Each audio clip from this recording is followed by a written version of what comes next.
శ్రీ గణేశాయ నమః. శ్రీమాత్రే నమః. శివాయ గురవే నమః. శ్రీకృష్ణ పరబ్రహ్మణే నమః. శ్రీరామాయ నమః. శ్రీ గురుభ్యో నమః. నారాయణం నమస్కృత్య నరం చైవ నరోత్తమం దేవీం సరస్వతీం వ్యాసం తతో జయముదీరయేత్. నమః శివాభ్యాం నవయౌవనాభ్యాం పరస్పరాశ్లిష్టవపుర్ధరాభ్యాం నగేంద్రకన్యా వృషకేతనాభ్యాం నమో నమః శంకర పార్వతీభ్యాం. హర హర మహాదేవ. మోహనవాణి ఛానల్ ద్వారా ఉపనిషత్ కథలు శ్రవణం చేస్తూ ఉన్నటువంటి భక్తామ తల్లులకు తండ్రులకు ముందుగా నా యొక్క సాధువాదాలు. ఈ రోజున నచికేతుడి యొక్క కథ చెప్పుకుందాం. సాక్షాత్తు యమధర్మరాజు దగ్గరికి వెళ్ళి యమధర్మరాజుతో సంభాషించి మళ్ళీ భూలోకానికి తిరిగి వచ్చాడు తండ్రి దగ్గరికి. అలాంటి మహాత్ముడైనటువంటి నచికేతుడి యొక్క ఉపాఖ్యానాన్ని ఈరోజు శ్రవణం చేద్దాం.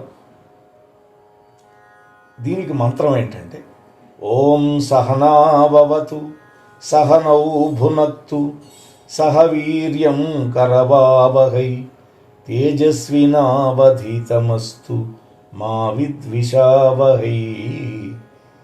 ఓం శాంతి శాంతి శాంతి. ఇది గురు శిష్యులు చెప్పుకునే అద్భుతమైన మంత్రం. భోజన సమయంలో కూడా ఈ మంత్రాన్ని చెప్పుకునే సంప్రదాయం ఉన్నది.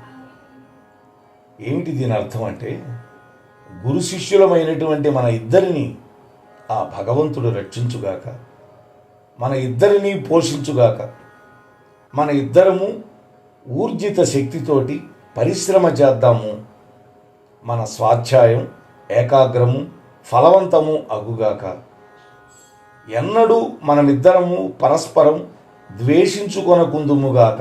ఇది గురు శిష్య మధ్య సంబంధం ఎలా ఉండాలో పరమాద్భుతంగా చెప్పినటువంటి మంత్రం. ఇది శాంతి మంత్రం అని కూడా అంటాం. వాజశ్రవుడు అనేటువంటి ఒక మహాత్ముడును, ఆయన కొడుకు పేరు వాజశ్రవసుడు. గౌతమ మహర్షి వంశంలో పుట్టాడు కాబట్టి ఈయన్ని గౌతముడు అనేటువంటి పేరుతో పిలిచేవాడు. ఆయన్ని ఔద్దాలకి అరుణి అని కూడా పిలుస్తారు. ఈ రెండు పేర్లు కూడా ఉన్నాయి, అరుణి ఔద్దాలకి. ఈ వాజశ్రవసుడు విశ్వజిత్ అనేటువంటి ఒక యజ్ఞం చేశాడు. ఆ యాగాన్ని చేసినటువంటి వాళ్ళు యాగం పూర్తయిన తర్వాత వాళ్లకు ఉన్న సంపదలన్నీ దానంగా ఇవ్వాలి. చూడండి, విశ్వజిత్ యాగాన్ని పూర్తి చేసినటువంటి ఈ వాజశ్రవుడి యొక్క ఆశ్రమం గొప్ప గొప్ప పండితులతోటి, మహర్షులతోటి, ఋత్వికులతోటి నిండిపోయింది. యాగం పూర్తయిన తర్వాత తన సంపదలన్నీ దానం చేస్తూ ఉన్నాడు. పూర్తి చేయించినటువంటి ఋత్వికులకి దక్షిణగా ఆవులు ఇస్తూ ఉన్నాడు. ఆ రోజుల్లో గో సంపద, ఇవాళ డబ్బు. ఆ రోజుల్లో సంపద అంటే గోవులే. ఎవరి దగ్గర ఎక్కువ ఆవులుంటే వాళ్లే గొప్పవాళ్ళు. ఈ మహాత్ముడి యొక్క కొడుకు పేరు నచికేతుడు. ఈ నచికేతుడు గొప్ప వివేకవంతుడు, మంచి సుగుణాల రాశి. తండ్రి గారు ఆవుల్ని దానం చేస్తూ ఉంటే అక్కడే ఉండి చూస్తూ ఉన్నాడు, పరిశీలిస్తూ ఉన్నాడు. తండ్రి యాగం చేయడం,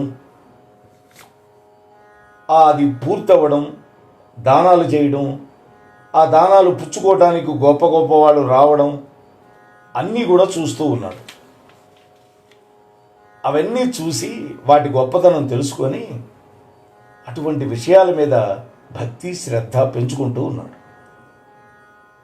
తండ్రి దానం ఇస్తున్నటువంటి ఆవుల్లో చాలా వరకు ముసలివి, పళ్ళు లేనివి, గడ్డి కూడా మెయ్యలేనివి, ప్రసవించే శక్తి లేనివి, పాలిచ్చే శక్తి లేనటువంటి ఆవుల్ని చూసి బాధపడ్డాడు. అంటే ఇక్కడ ఏం అర్థం చేసుకోవాలి? దానం చేస్తూ ఉంటే తొలి ఈత లేదా రెండో ఈత ఆవుని దానం చేయాలి, ముసలిదాన్ని దానం చేయకూడదు. వాటిల్లో కొన్ని ఒట్టిపోయినవి కూడా ఉన్నాయి. అంటే ఇక పాలిచ్చే ప్రసక్తే లేదు. అంటే వేరే పిల్లల్ని పెడితే కదా పాలిచ్చేది. ఆ శక్తి పోయింది వాటికి వృద్ధాప్యం వల్ల. ఆ విధంగా ముసలితనంతో బాధపడుతున్నవి, ఎందుకు ఉపయోగపడినటువంటి వాటిని దానం చేస్తున్నాడు. మనం కూడా ఇవాళ రేపు కొంతమంది చేస్తున్నారు. మనకి పనికిరాంది, మన ఇంట్లో ఉపయోగపడంది దానం చేస్తున్నాం. అలా కాదు. దానం పట్టుకోవడానికి వచ్చిన వాడికి ఏది కావాలో వాడి మనస్సును చదివి అడిగి తెలుసుకొని వాడికి ఆ వస్తువు ఇస్తే వాడికి ప్రయోజనం అవుతుంది. బాగా కడుపు నిండా తినొచ్చిన వాడికి అన్నం దానం చేస్తే ఎట్లా కుదురుతుంది? దానివల్ల ఏమైనా ప్రయోజనం ఉంటుందా? వాడు చిరిగిపోయిన బట్టలు కట్టుకొని ఉంటాడు, కడుపు నిండింది ఎవడో పెట్టాడు మనబోటి వాడు, వాడికి బట్టలు కావాలి, వస్త్రదానం చేయాలి. ఇది ఆలోచించాల్సింది. అయితే ఒక శాస్త్రం ఏం చెప్పిందంటే, ఒట్టిపోయినవి, ముసలితనంతో బాధపడుతున్నవి, ఎందుకు కొరగానటువంటి వాటిని కనుక దానం చేస్తే అటువంటి వాడు మరణించిన తర్వాత నరకానికి పోతాడని శాస్త్రాలు చెబుతున్నాయి. ఇంత గొప్ప యాగం చేశాడు తండ్రి, కానీ ఇటువంటి పనికిరాని దానాలు చేయటం వల్ల ఫలితం లేకుండా అయిపోతుందేమో, ఇప్పటికైనా ఆయనకు మంచి జరిగాలని చూడాలి తండ్రికి అని అనుకున్నాడు ఆ జ్ఞాని అయినటువంటి నచికేతుడు. అటువంటి కొడుకు కావాలి మనకు కూడా.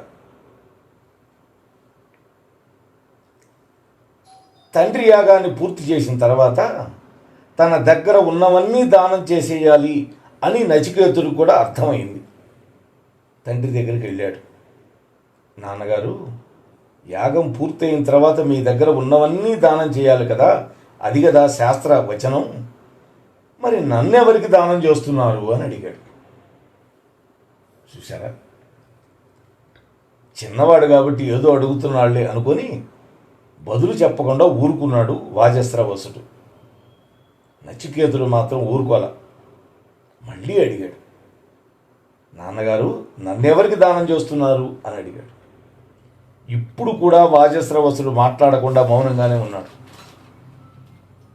ఏమైనా సరే తండ్రిని అడిగి తెలుసుకోవాల్సిందే అని అనుకున్నాడు. మూడోసారి మళ్ళీ అడిగాడు. నాన్నగారు, నన్ను ఎవరికి దానంగా ఇస్తున్నారు అని. కొడుకు అదే విషయాన్ని వదలకుండా పదే పదే అడగడం వల్ల వాజస్రవసుడు కోపం వచ్చింది. వెంటనే ఆ కోపంలో నిన్ను యముడికి దానం చేశాను అన్నాడు, విసుగ్గా, కోపంగా. తండ్రి చెప్పిన సమాధానం విన్నాడు నచికేతుడు. ఆలోచనలో పడ్డాడు. తండ్రికి తాను పెద్ద కొడుకు. తండ్రి దగ్గర ఉన్న శిష్యుల్లో అందరికంటే మొదటివాడుగా లేకపోయినా చదువులో మాత్రం ఆఖరివాడు మాత్రం కాదు. అటువంటి తనని తండ్రి గారు యముడికిస్తాను అని ఎందుకన్నారు? తనను యముడికిచ్చి ఆయన ఏం సాధించాలనుకుంటున్నాడు? నా వల్ల యముడికి మాత్రం ఏం ప్రయోజనం ఉంటుంది?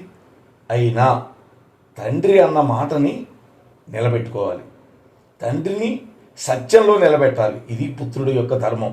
రాముడు కూడా అలాగే ప్రవర్తించాడు. తండ్రి చెప్పినట్టు వినడమే తనకు ధర్మం అని నిర్ణయించుకున్నాడు. నచికేతుడు అడిగిన దాన్నే మళ్ళీ మళ్ళీ అడగడం వల్ల కోపం వచ్చి యముడికిస్తాను అన్నాడు తప్ప నిజంగా కాదు. కానీ అలా అన్నందుకు వాజస్రవసుడు తనలో తాను బాధపడుతూ ఉన్నాడు. అరే రే, పొరపాటున అన్నానే. కొడుకు ఎంత చెడ్డవాడైనా అతన్ని భరిస్తాడు తండ్రి, కానీ చచ్చిపోవాలని ఏ తండ్రి కోరుకోడు తన కొడుకు. గొప్ప పండితుడై ఉండి కూడా తాను మాత్రం కోపంతో వివేకాన్ని కోల్పోయి యమధర్మరాజుకి ఇస్తాను అన్నాడు. అలా అన్నందుకు ఇప్పుడు తనలో తాను కుమిలిపోతూ ఉన్నాడు తండ్రి. కానీ వివేకవంతుడైన నచికేతుడు తండ్రి గారు పడుతున్నటువంటి బాధని అర్థం చేసుకున్నాడు. తనకు కలిగిన జ్ఞానంతో తండ్రికి నచ్చ చెబుతున్నాడు ఈ విధంగా. మన కార్యక్రమాలు నచ్చితే ఒక లైక్ చేయండి, మాకు ఎంతో ఎంకరేజ్మెంట్గా ఉంటుంది. అలాగే కామెంట్ చేయండి. కామెంట్ చేస్తే మేము మంచి క్వాలిటీ కంటెంట్ అందించడానికి దోహదపడుతుంది. ఆడియోస్ని షేర్ చేయండి. ఆడియోని షేర్ చేస్తే మన ఛానల్ అభివృద్ధి చెందడానికి ఉపయోగపడుతుంది. ఇంతవరకు మన కార్యక్రమాన్ని చూస్తూ ఎంజాయ్ చేస్తున్నట్లయితే, ఒకవేళ సబ్స్క్రిప్షన్ కనుక చేయలేకపోతే ఇప్పుడే ఈ క్షణమే సబ్స్క్రైబ్ చేసుకుని ఆ పక్క నుండి బెల్ బటన్ మోగించండి. వినండి, వినిపించండి, వింటూనే ఉండండి. మోహనవాణి తెలుగు పోడ్కాస్ట్.